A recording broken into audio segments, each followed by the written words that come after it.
There we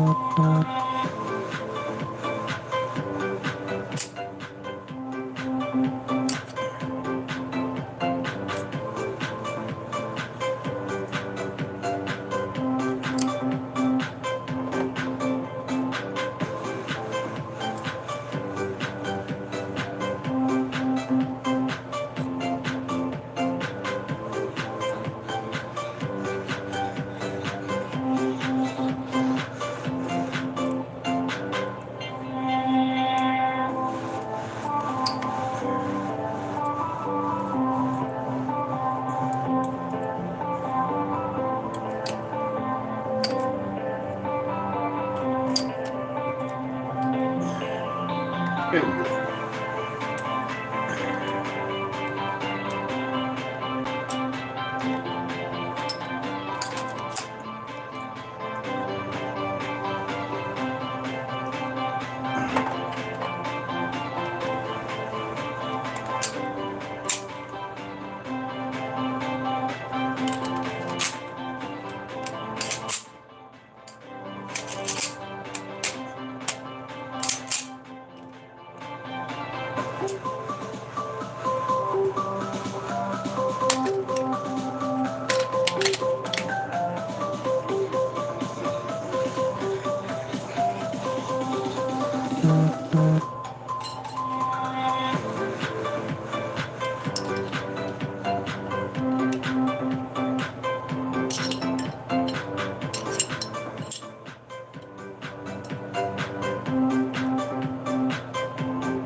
Let's up on the bed, yeah. He's bugging.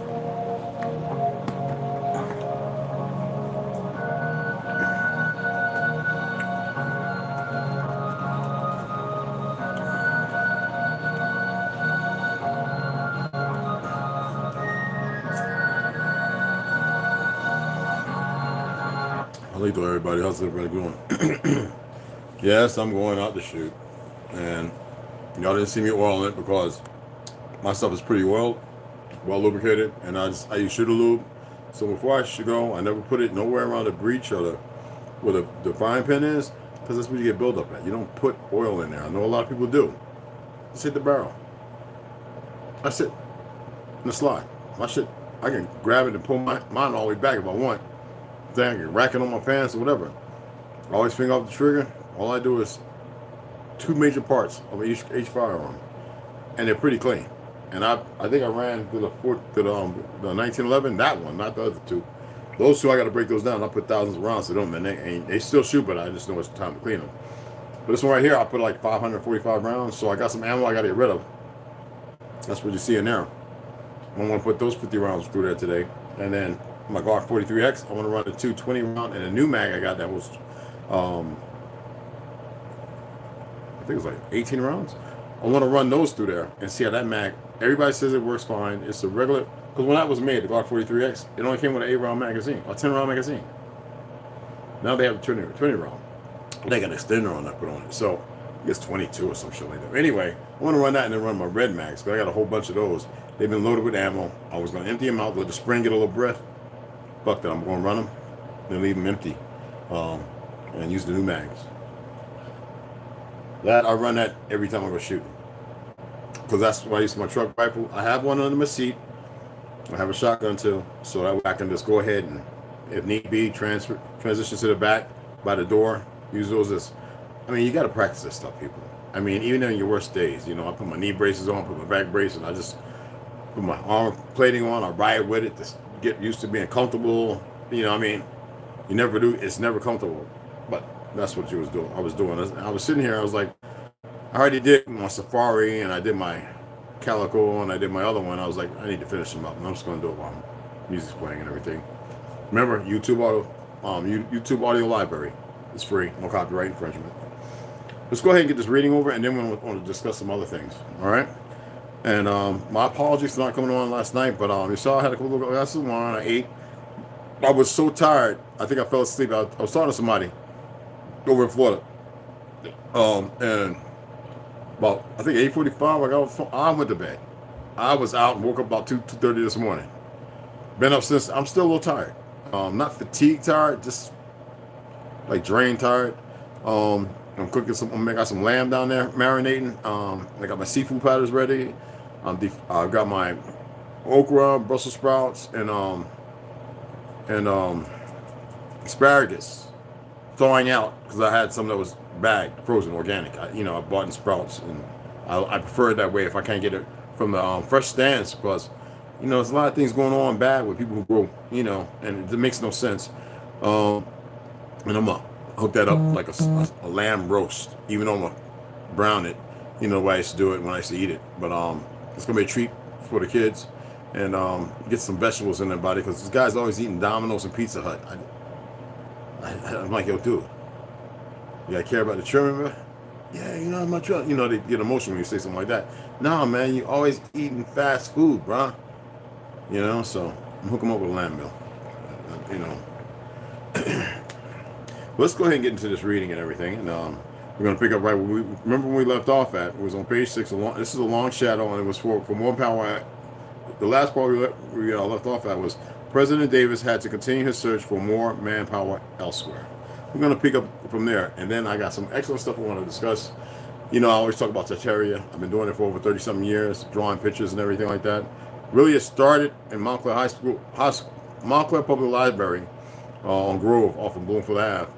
And I used to go there. Was it Grove? Anyway, I used to go there. No, it's the other street. What's the name of the street? Anyway, I used to go there because that's where I like spending my time. Other than karate school, track and field, doing the javelin, the shot put, long jump, and doing the relay. That was my thing. I like basketball, I like football, but this wasn't. I was too busy beating my body up as it was. But we're gonna get through some things. The mounds I used to play on and everything like that. But we're gonna go ahead and read a few pages, and we're gonna break things down as I'm reading as usual. And we're gonna get to some meaty parts with next week. It's gonna be really good. Tomorrow, Sunday. I don't recognize I know a lot of people gonna be going to church, this, that, and the other. Family time. I'm not gonna read tomorrow. I may go live. Depends on what it is. But I'm not gonna read tomorrow. But Monday, definitely pick it back up. Blah blah blah, all the way up until I have to go to Utah. So let's start off right here. Georgia seemed the logical source. Its lengthy border with South Carolina minimalized the logistical problems of getting additional men from one state to the other.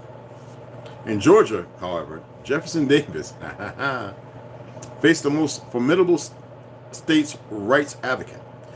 Davis had feuded with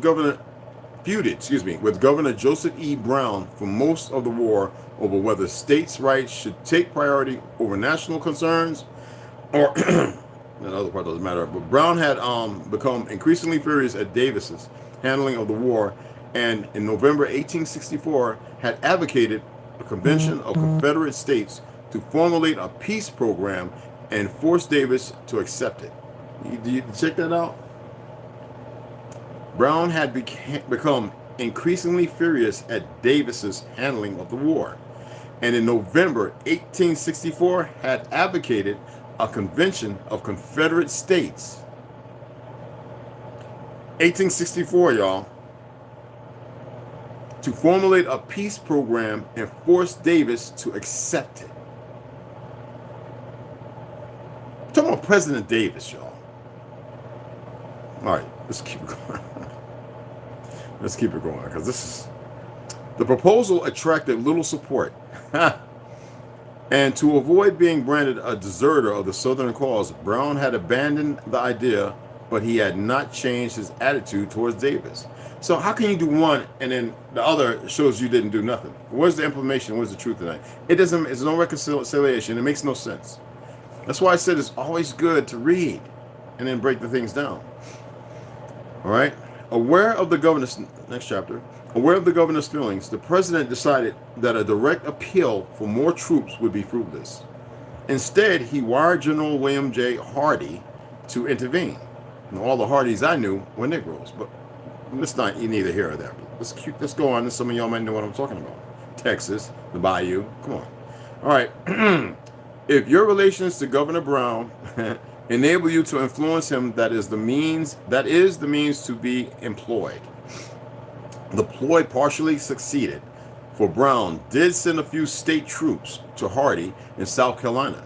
Meanwhile, Davis decided that the emergency situation dictated a personal appeal to Brown. In a letter to the governor, Davis reviewed Hardee's needs and the status of the Army of Tennessee.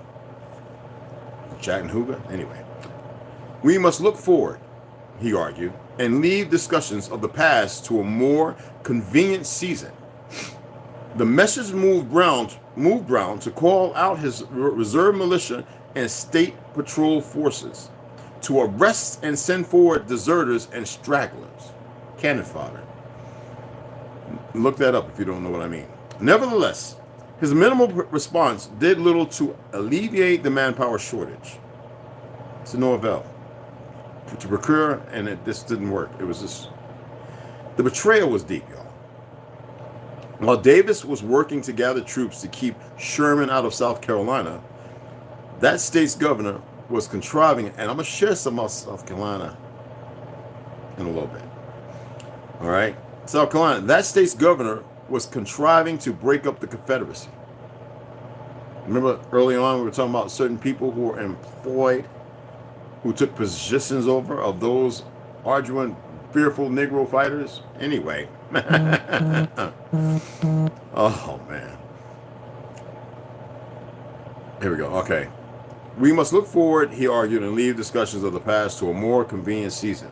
The message moved Brown to call out his reserve militia, I'm just taking it back over there, state patrol forces to arrest and send reserve militia and state patrol forces, all right, those deserters and stragglers, and that's the cannon fodder, just to send them, and that wasn't that really wasn't that many deserters, y'all, all right, but the ones shell-shocked, the ones, even some that were injured were the ones that were sent to the front to use up their ammo, the enemies, okay?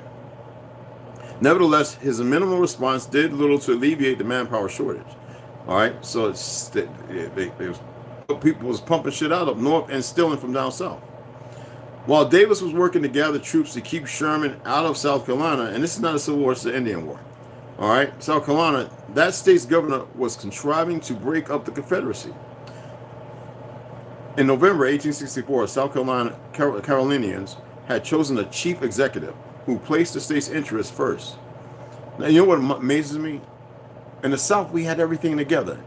Where's all this fumbling and debacle? Where's all this debacle coming from? Are y'all paying attention to what I'm reading here? You got to remember the North was pretty much in shambles. They were poor and everything. So, pay attention now. The election of A.G. Magrath, and you can look him up, M-A-G-R-A-T-H, okay? Concludes, one historian, may be regarded as the culmination of the anti-Davis state rights reaction in South Carolina. In January 1865, Magrath clearly stated his position in letters to Governors Brown of Georgia and Zebulon Vance of North Carolina. Zebulon. Who the fuck you think got a name like Zebulon? People pay attention. He proposed the pooling of state militia forces when necessary to defend one of the states and suggested that the three state governments protest central government policies. Neither Brown nor Vance responded positively. Brown did not wish to take the political risk involved. Vance had frequently opposed Davis, but he had no taste for MAGA's scheme.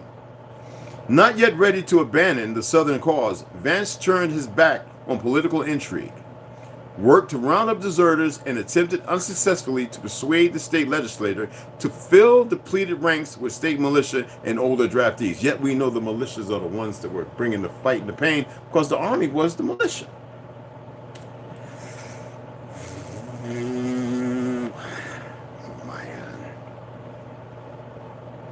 In a letter to Jefferson, next paragraph, Davis, Governor McGruff, insisted that his doomed plan had been conceived or contrived only with the best interests of South Carolina in mind. Check it out. He warned Davis that hope and confidence in the cause was rapidly disappearing in his state. Does that sound like any Civil War movie you saw? They always show the Union just beating everybody up. Ain't that right? Fake-ass glory and all the other bullshit. Anyway, to restore these and rally the people here, because they had to the Zionists had to eradicate our history in the South and implement and put fake personnel in to rewrite and recreate a story that never existed. So all of them, that's why I went hard on the sons of Confederacy, because they're bullshit. The majority of them motherfuckers weren't even here or came in 1920, 1940s. They are not the sons of the Confederacy. They're liars.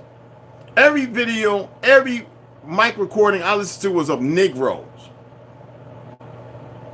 always portrayed as some fake free slaves. Yet the history, well known and documented in the Library of Congress and everywhere, shows that the Pelicans were once enslaved, but the majority of the ones down south were kinfolk who had always been here. That's another story we'll have a discussion about. Not everybody came over on no goddamn boat. To restore these rallies, the people excuse me. He warned Davis that the hope and confidence in the case was rapidly disappearing in his state. To restore these and rally the people here and elsewhere, he continued, there must be a standpoint to which all should look as the place where the purposes and strength of our government are exhibited. Circumstances have plainly made Charleston that place. The betrayal was deep.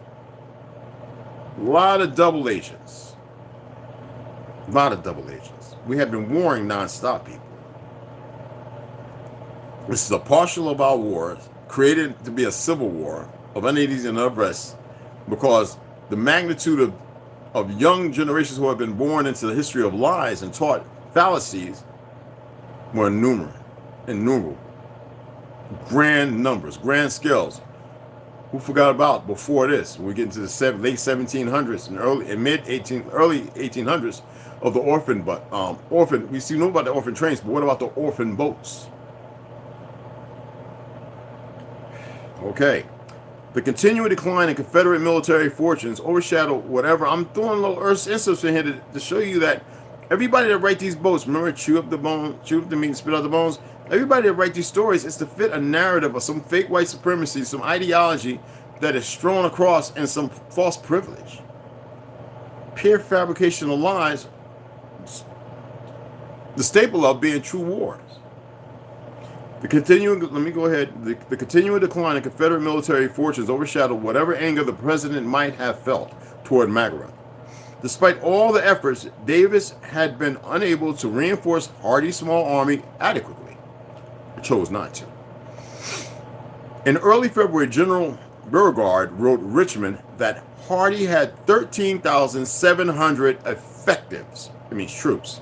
He could anticipate reinforcements from Taylor of only about 10,000. Beauregard urged Davis to send additional men from Virginia and North Carolina. North Carolina was having its own problems. Fort Fisher, the last major supply port under Confederate control, fell on the 15th of January. 15th of January. This disaster and severe desertion problems in the state made it an unlikely source of reinforcements for Hardee in Virginia matters were even more serious, and Robert E. Lee's heavily outnumbered army of Northern Virginia was in a life and death struggle. Robert E. Lee was a traitor.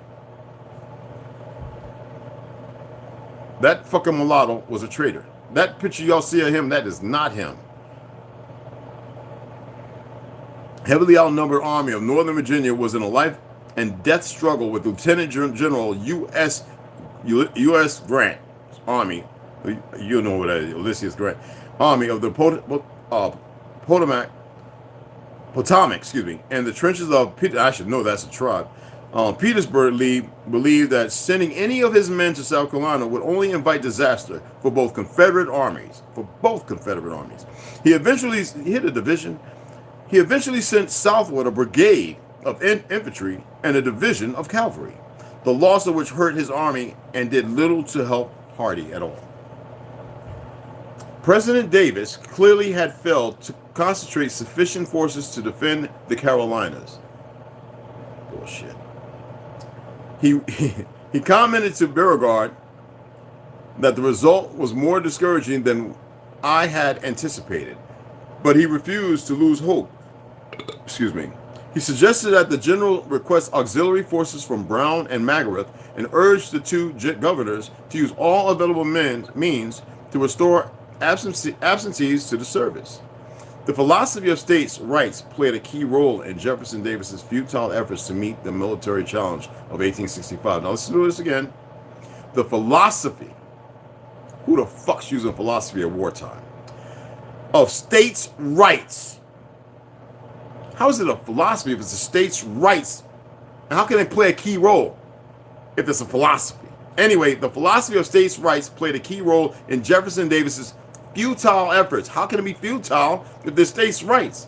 And it's not, and there's no way it can be based on a philosophy. So the interpolation here is just fuckery.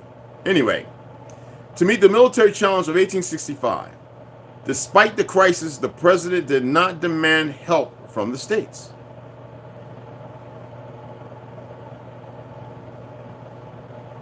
Instead, he appealed to the patriotism of state officials by emphasizing the desperate needs of the Confederate armies and the danger to the Southern cause. His persuasive approach to the problem is sharply contrasted with the antagonistic tactics of Governors Brown and Margaret, two traitorous ass niggas. Anyway, and even the belligerent Brown responded positively, if reluctantly and ineffectively, to the overtures. Certainly, however, Davis's firm adherence to states' rights principles, not if fucking principles, produced poor results at the same time. At the same time, is this an illusion? His recognition of political, listen to this, realities may have slowed the Confederacy's disintegration.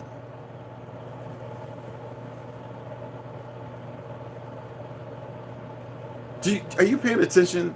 That's like when General S. Patton said we were fighting the wrong enemy, we should have been fighting the Russians because the Zionists were still running the Zionists. Karl Marx was a Zionist, a Jew, not a Zionist, but a Jew. And his wife was the one that created it, and his cousin was the one around with it because Karl Marx didn't give a fuck about it. Yet, Stalin and all the rest of them, because you got to remember, not Stalin, I mean, Nicholas Tsar V and all the others, Abraham Lincoln and Nicholas Tsar V were murdered in the same week. That was to get rid of the rule of thumb, yet we still had control of all the capitals and everything, because these idiots didn't really know nothing. They was getting off a boat and they knew how to fight. All right? The enemies that kept coming over, there was melanated and pale skin coming off that goddamn boat. But there was already melanated and pale skins here, the Aboriginals, and those born of us. And those who came earlier, and we had whooped their ass.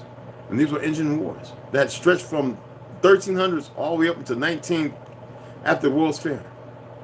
Wars non-stop on this goddamn soil, but hidden by what you see as far as people migrating, moving, the murders and the mayhem, the lynchings, the people being set on fire, all that became very disturbing because many people were fighting all these crazy wars. Excuse me.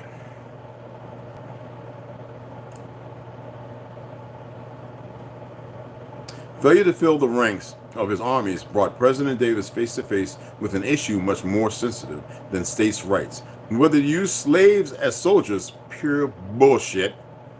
In his November 1864 message to Congress, he had reasoned that should the alternate ever be presented of subjugation or of the employment of the slave as a soldier, there seems no reason to doubt what should then be our decision. He had called for a policy that would free slaves who had been working as laborers in the army. Pure fabricated bullshit. You got to remember, this shit was written long after the goddamn war. And they didn't even have no real history of the Southern War, but yet they have that knowledge.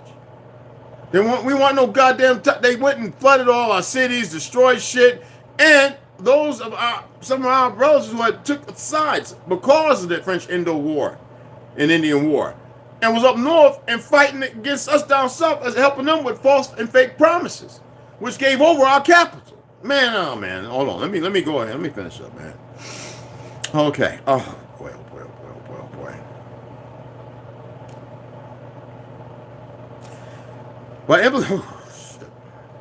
All right. By implication, slaves who took up arms for the South would also be freed. This is what makes people believe in the fuckery of history, the pure fabricated lie of history. And the Zionist motherfuckers are the ones that did all this.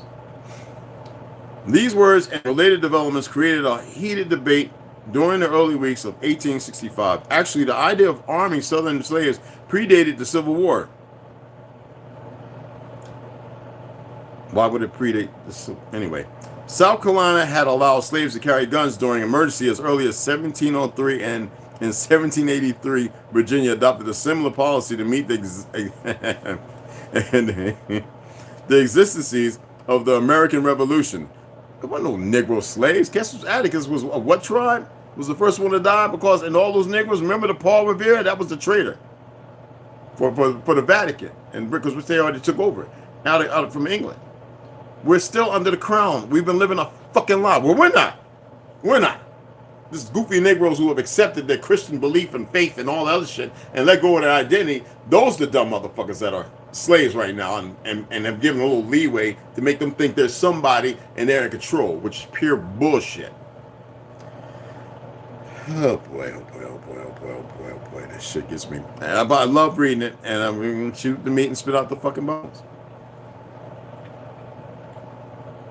All right, and that was to carry guns during emergency as early as 1703, and in 1783, Virginia adopted a similar policy to meet the exigencies of the American Revolution in 1861. In 1861, the concept had experienced a rebirth in the Confederate South. Most proposals involved arming freed blacks only, but citizens in Virginia and Arkansas, all the traders were coming from, had asked the Confederate government to arm the slaves. Now you got to remember, we were the Republicans. And if the Republicans were Negroes, and the Democratic Society now call themselves Native, and with the whole purpose of destroying and removing us from the fucking land with all the racial epitaphs and removing our Second Amendment constitutional right and making us less than human, because war subjugates many children without a father to lesser and worse desires and needs given by a liar.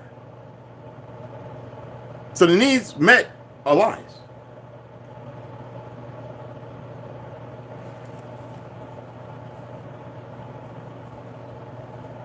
Ooh, boy. I could just tear this motherfucking book up. Anyway, let's go ahead and I think I'll read just a little more, okay?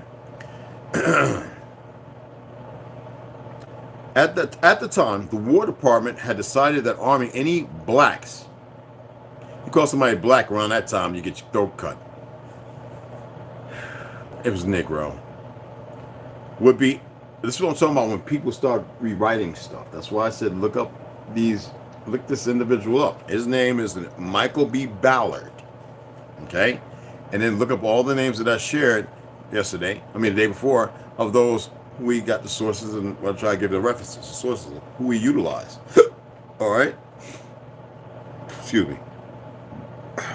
All right, again, at the time, the War Department had decided that arming any blacks would be impolitical, and had rejected the idea. The proposal to arm the slaves reemerged in 1863 after the South's military reverses at Vicksburg and Gettysburg. In the spring of that year, the Confederate Congress passed an impressment law to fill the non-combat ranks of the Army with slave workers, which is pure bullshit. We know who the slaves were. And we know that the North started using indigenous people up there as buffalo soldiers, and as well the conscripts who knew the land, because Tartaria is real, people. Don't dismiss the stuff that has been talked about because it illuminates true light on the subject. So these horrendous bullshit stories, you could sit up here and you could chew the meat all day and spit out tons of fucking bones. All right. The proposal to arm slaves re-emerged in 1863 after the South's military reversal of Vicksburg and Gettysburg. Yeah, right. In the spring of that year, the Confederate Congress passed an impressment law to fill the non-combat ranks of the Army with slave workers. Arming slaves was again rejected. In January 1864, General Pat Claiborne of the Army of Tennessee responded to the increasingly dismal outlook of the war effort by recommending not only the arming of slaves, but also their emancipation. A stormy exchange of letters among Claiborne's fellow officers then ensued, and several disavowed the proposal. Secretary of War James Siddon issued an edict on behalf of President Davis to stop the debate, but the issue refused to die. At an October 1864 conference in Augusta, Georgia, several Southern governors recommended government use of slaves for public service as may be required. Davis then endorsed the idea in his November message. During the ensuing weeks, the president decided that arming the slaves had become a necessity in February of 1865. My great uncles didn't know about no goddamn slaves that fought as a child, both of them as child soldiers. No goddamn Negroes being slaves.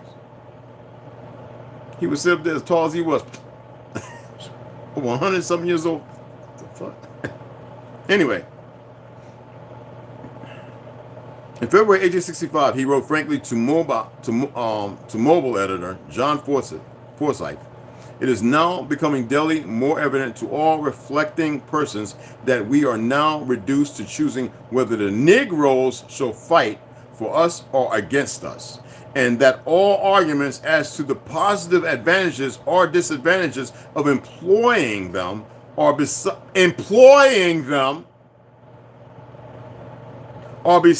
the question, which is simply one of relative advantage between having their fighting element in our ranks or in those of the enemy.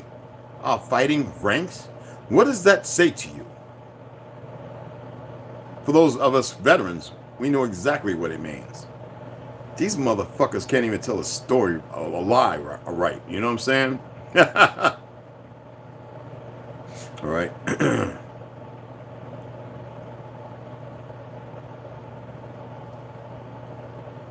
During a speech in Richmond, Virginia, the same month, Secretary of State Judah P. Benjamin expanded upon the president's sentiments to the roar of an approving crowd. The roar of an approving crowd?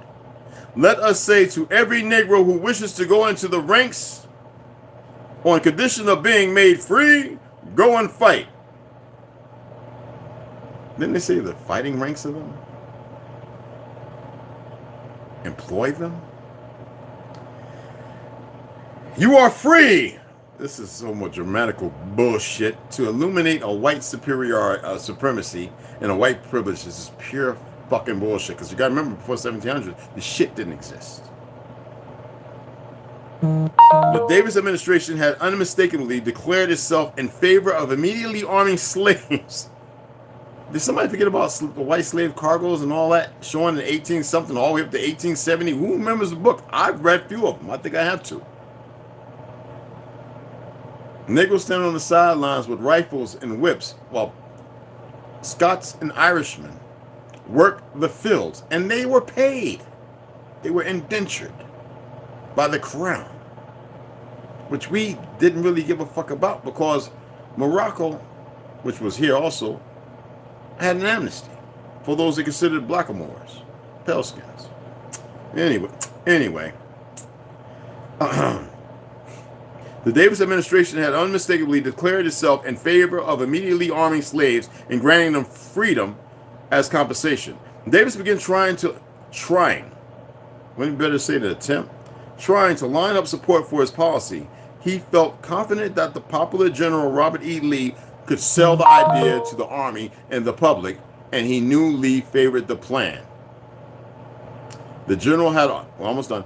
The general had already responded in January to an inquiry from a Virginia state senator, Andrew Hunter, about the issue. He had said then that the Confederacy either had to use slaves in the army or had to lose them.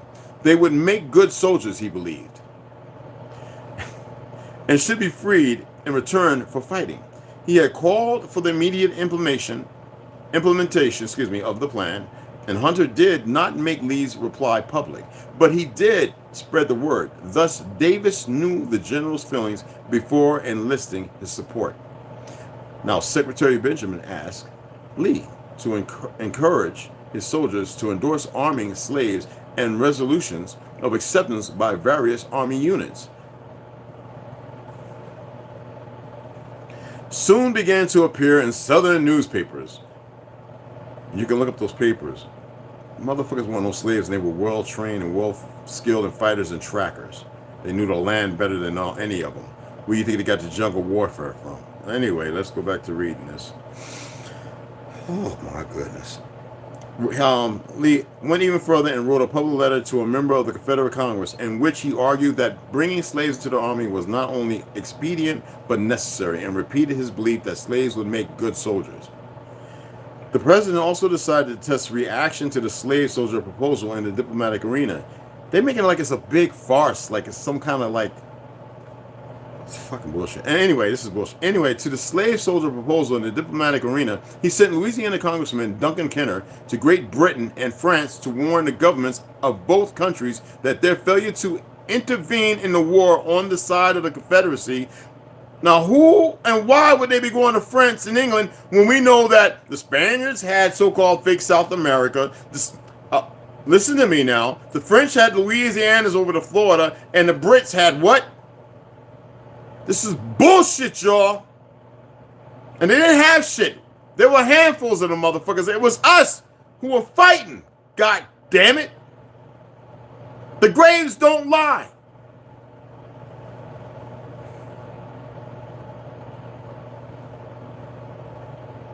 All right. Anyway, countries that their failure to intervene in the war on the side of the Confederacy would eventually lose them the opportunity to take advantage of a divided America. Now, why would Britain and France, who had supposedly emancipated their slaves, want to help the Confederacy if they had slaves? Like, come on, motherfucker. Come on, man. Anyway, the bullshit. And you got to remember who was running Rome at the time, and therefore, actually, the betrayals and the first segregation being of Europe, and the Negroes being pushed into the what would soon become Africa by way of Ethiopia, and the split of Ethiopia into Hindustan and Ethiopia. Man, let me finish writing this motherfucker here before I get into the meat of shit. So the Confederacy would take steps toward emancipating the slaves, the tactics characterized by one historian a little more than a last-minute bid to avoid humiliation of reunion on northern terms, failed largely because Britain and France had already decided the Confederacy was doomed. And we're going to get into a place in the Carolinas and let you know the name and the reason as to the how comes and whys. Yet diplomatic considerations provided some impetus for the slave soldier policy. Slave owner F.G. Johnston wrote fellow Mississippians, Jefferson Davis, that to secure foreign intervention on behalf of the Confederacy, 99 out of every 100 slaveholders would generally agree to the gradual emancipation of their slaves. That don't even make fucking sense. Despite such an exaggerated reassurance, Davis concluded in March that the emancipation proposal would not bring positive foreign action. Furthermore, he refused to make any unilateral decisions that would interfere with state institutions. What does the institution mean? Think of this other part later on. I'm going to read the second part later on this evening.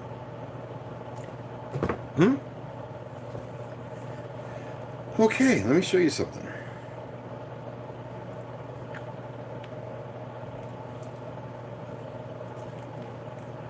Anybody know what? God damn it, updates, motherfucker. I'm turning it off. Anybody know what that is? And where that's located at? And who built it?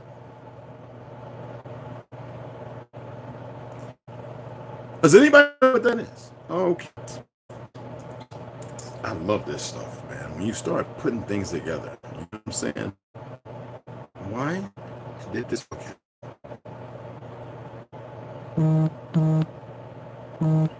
I just want to pull up the right. Okay. Now let's see if we can get this to pull up as is, and get the make sure that okay. America's wealthiest people occupy palatial properties in exclusive zip codes. Yeah, right. Suck it there. Many of them were built or lived in by the Vanderbilt, who gained prominence during the Gilded Age with success in the shipping and railroad empire of Cornelius Vanderbilt. Yet we know exactly who built the railroads, the locomotives, and everything else, and who came and claimed them after the war to write themselves into history. Hold on, I got the good information here. The Baltimore House is a chassé, I can't, it's French, style mansion, Chateauesque. Yeah, style mansion built for George Washington Vanderbilt II between 1889 and 1895 is America's largest home. That is pure bullshit. Those motherfuckers were mitigating in that motherfucking house. That motherfucking house. Contriving those Zionists, Rothschilds, Bilderbergs, Vanderbilts, fucking all them sons of bitches were vying together and created the war here on this soil by way of the Vatican. To England, France, Scotland, and Ireland, which they didn't respect the Irish at all. They didn't like the way they turned out. Let me pull over here. Okay.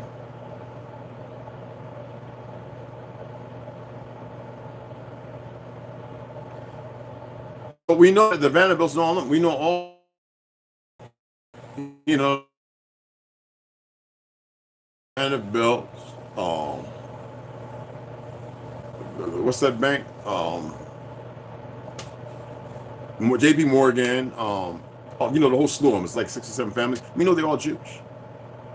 And we know they all vied together and they funded both sides. But they wanted the North to win because they wanted to subjugate us further from the land, to displace us from the land. And they told those getting off the boats that they would be free. And you already got to remember, we had penal colonies established because we worked in together with these goddamn fake ass government to mitigate these people that they can work and have their freedom and live alongside us. But we had our own kinfolk who also worked down the South. The betrayal came when that war succeeded. Once they murdered Lincoln, shit flipped his head. Now back to General Patton, he knew that Germany was not the problem. He knew there wasn't no 6 million fucking Jews over there. The majority of them left.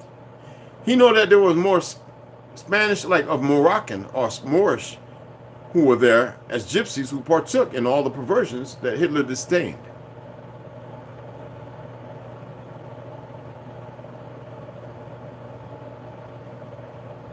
Why is it that people have a hard time understanding the truth of history and keep accepting the lies? Because when you don't know it and people are afraid to talk about it, and that was the purpose of the fucking Rockefeller and the CIA to institutionalize an education system because of the wars, many men gone, and the feminist movement to make women believe they don't need a man to fuck the children up further as they started pushing drugs like they did in the early 1920s. I mean, the 18 witch calls in China with the heroin. People thought that the Chinese had all this heroin. No, it was pushed by the French. They woke up and fucked them up and kicked them out. Here we are, we're still in great numbers, and we got goofy niggas running around talking about we minority. How the fuck we're minority? We make up the major of the fucking cities, yet they're bringing more and more motherfuckers in. Now everybody done got them, and you see motherfuckers dropping dead left and right, and nobody's paying attention to shit.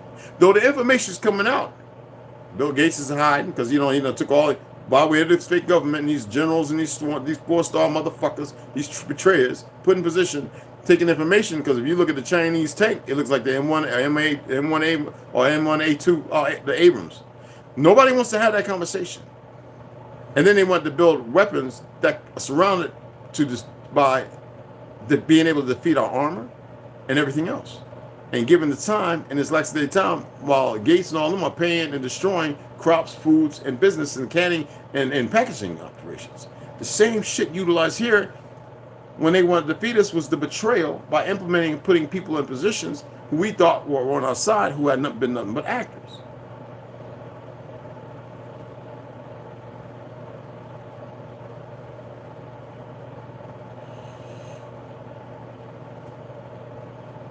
Oh, there's a lot more meat in there, though. There's some good shit, descriptions. We'll get there. It's going to take a little while.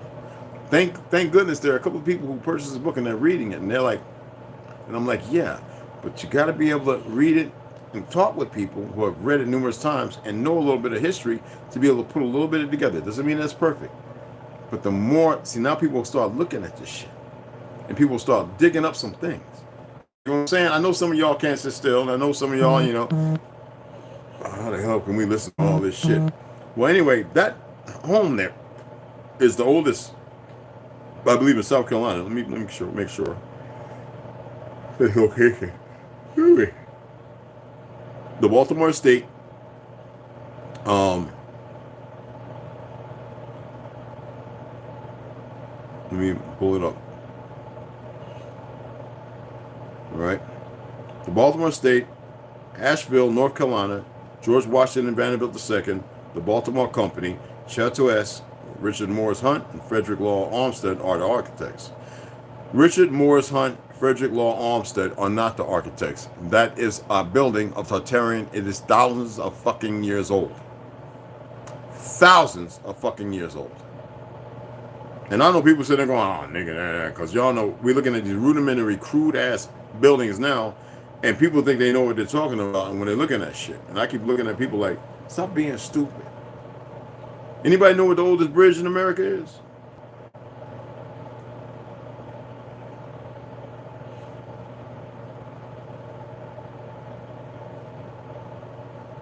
Hold on.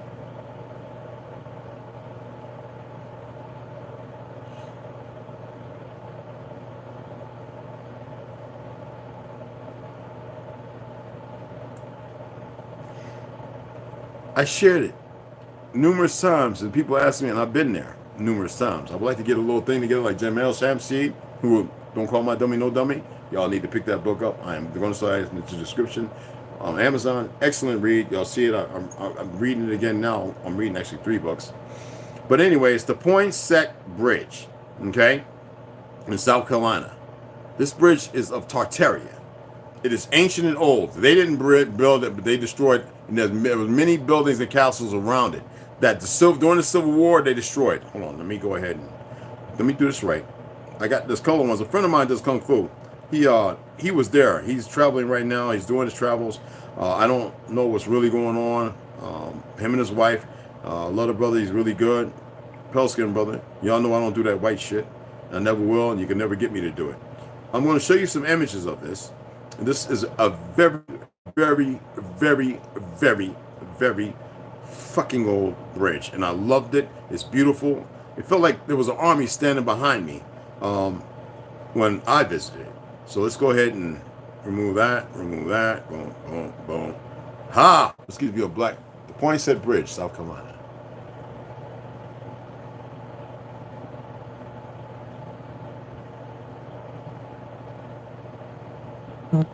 Are y'all paying attention yet? And everything around it was destroyed by marauding bands from the north. Just like many of the old structures and homes. Because it was said, I remember reading a book where they were like coming down, the mothers get off the boat, going out south and just moving into homes that had been built and been very old. With them columns and all that. That's ancient shit. And it's not new. And many set ablaze and destroyed. Some where they built dams, changed, and flooded towns. Now, all this has been coming out. We're coming out all over the place. Why? Because people have been talking about the truth of history. And they're going back and listening to some of the audio. Yeah, I remember the audios of Civil War soldiers, Negroes especially. I remember when there was a whole bunch of them. Now it's like a few of them. I remember there was a bunch of them. And besides, there was still some alive when I was a young man. They're old as dirt. Smoking their cigars and chewing their tobacco, drinking their white lightning. And they were always saying shit. Because they would hear about they would hear about when we learned about the war. And mother was like, let's not get them in the hospital because they'll probably end them. You're talking about motherfuckers 115, 117, 120. Yes, people, they still had people living up 120, 25 fucking years old in the South. Do me a favor, like, hit that notification, make sure the bell's on. Subscribe if you haven't, and share this. I don't know what's wrong with y'all sharing this. I mean, this is not a contest. I mean, this is not a contest, y'all. This is very important. This is very important that people know this. And there's some of you, I know Asians always come along, but there's going to be a day when they're going to realize it always happens. I've met people who have done it. When they realize they fucked up and they should have been on the other team, on the good team, and they were performing for the bad team, and they're like wishing they can go back and change. I'm giving an opportunity for some of you to change now. I haven't even hit the cusp of talking about this. Is just what I do on a regular. And you got to remember who I am and where I'm at. Both because they look at me when I'm talking like, holy shit. You know why? Because they said there's no way shit can be that perfect. There's no way anyone can have that perfect of a history. When I hit a couple of liberals in the head, I says, well, damn, brother, who told you that you couldn't carry a gun? Well, it's the liberals. Why? And why would they call themselves natives? Well, we forget the dictionary's assertion as to who was the native. It was the copper, the aboriginals. But now it applied to the descendants of the foreigners. Make it make sense. I always tell y'all that everything is upside down, inverted, backwards, and reverse, which means it alludes to the same thing but different properties of function. And everybody keeps saying, Red talking crazy. The one who grew up with all these people, and you motherfuckers probably was adopted or you're missing a daddy or mom, and y'all think, and raised in the education system, and I was the one fighting them. I was the one literally fighting my teachers. Because they telling me to sit my ass down. See, I was in that age where you could take a motherfucker in the closet room and beat him. And nobody was beating me. But anyway, Miss Winston was the only one I did one time, and that was it. Motherfucker show up, yeah, you don't hit my grandson. Oh, damn, baby. No, them days is over. That's the truth. Firstborn up north. My great-grandmother migrated up there, got jobs, and then the rest of the family migrated up and started working their profession. I wish they would have kept their ass down south. Majority of my family is still down south. But we had a great-great-great-grandpa, Henry Shouse. We had to kill a few pale skins. Coming to get, Mama Tina and her sister that's long dead. And he ended up. Anyway, either you know your history or you don't. Yeah, I knew my great-great-uncles. Yes. Fortunate. Young, but I remember everything. My mama thought I was crazy. I remember her birthmark, breastfeeding. That's all I wanted to share with you guys. So I'll be back on later on this evening. It's getting dark late, like 9, 10 o'clock. So I'll definitely be on long before then. And y'all know I love y'all. And I'm gonna keep. And if you read the stuff, you might hear something that I might overlook. And some of you might know some stuff and say, wait a minute. And the timelines in the years with the 1800s and the 1700s. You might know and say, wait a minute. Red, is in there, is this, I'll be like, welcome to that. I'll be like, oh shit, let me go back and, dude, it's not there. Let me look something up. Hold up, I got a book. Let me go look in that book. See, I haven't even gotten into 1493 and 1491, but they made a movie and TV show in 1492. See, when you read the truth, because see, they want us to believe the Civil War to be what it is, right? But certain people, when they put books out, depending on what editions you get,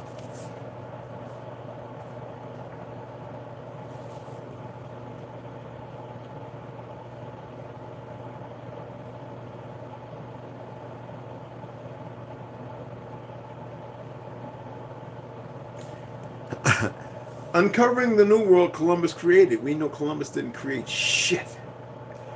And the people here, these were not slaves. You've got to read this shit. Let me show you something else. Mongrels don't know nothing about no wigwams and longhouses, because I remember telling the motherfucker, wait a minute, they're for ceremonies. They're for the Zion, the gathering.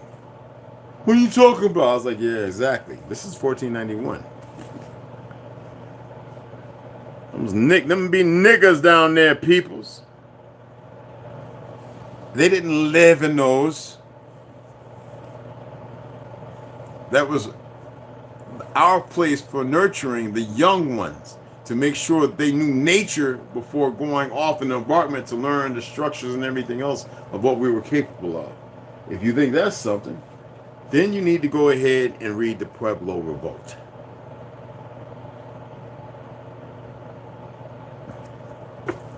If you have a hard time with that one, this lady right here did a hellified job telling the truth, and she's Chinese. And I really enjoyed this. I bought this from New York about, I forget how long ago. This is by Grace Lee Ji Woo. Ghost Dancing with Colonialism. Are you paying attention now? Are you fucking paying attention now?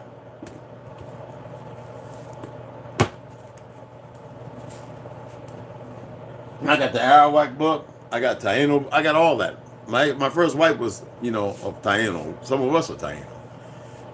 All right. Now, let me see if I can pull y'all up, because I ain't seen nobody, goddammit. I ain't know if I can see numbers up top. Let me see. All right, let me start from the top. All right. And Alexis Kinsey Davis. Hey, the Chief Dark Bull Hills.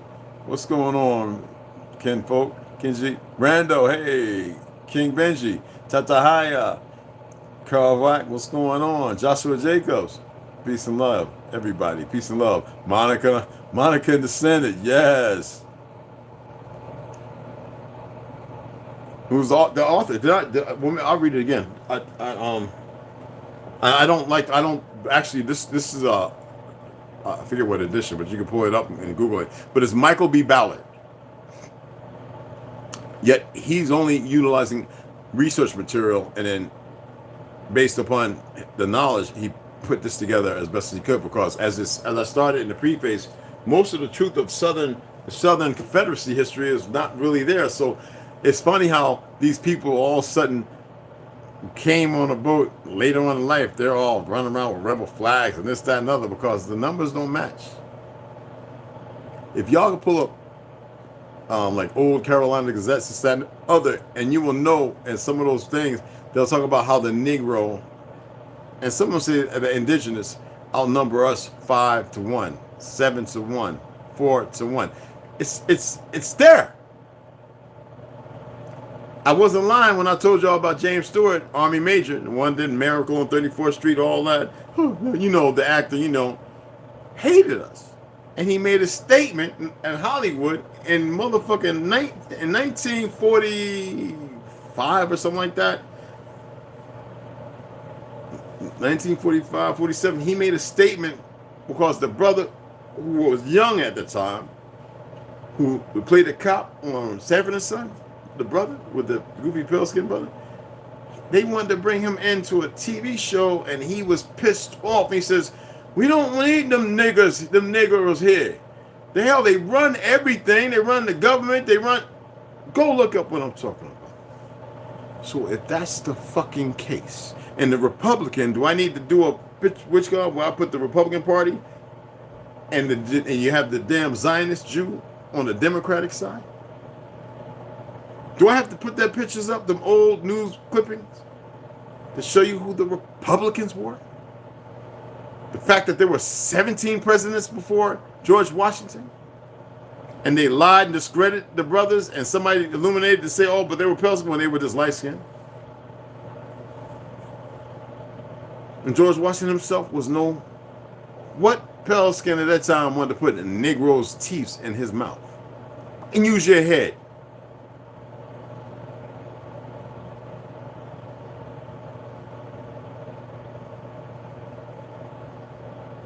I've given resources and information that people, all I gotta do is look the shit up. That's all they gotta do. Share this shit, y'all. And tell them, pay attention. This is not the same, because it's not. They can see it at the end when they watch it all the way through. It's not the same what I'm going to be giving you, what everybody else is giving. Everybody's fishing all the time. They're pulling up something, they're changing it and flipping it, but they always talk like it's the facts. All I'm doing is illuminating you to what I've known and what I've found. And there's an older copy that I want to get of that. And it's not by this guy. So I'm just going with it next month. I'm not going to mess with my credit card and none of that. I'm just going to go ahead and order it next month, somewhere in the middle of it. And then when I get it in, because I've got another book I want to read once we get done with that one, and that's going to be a little while. And you're going to start seeing, you're going to recognize as I'm reading, we're fine-tuning it. We're going to realize when I'm saying stuff, you're going to be like, that don't make sense, Red. I'm like, yeah, I know. So let's shoot a little meeting. Let's see what bones we can spit out together. All right? So with that, y'all have a grand day, and I love the fuck out of y'all.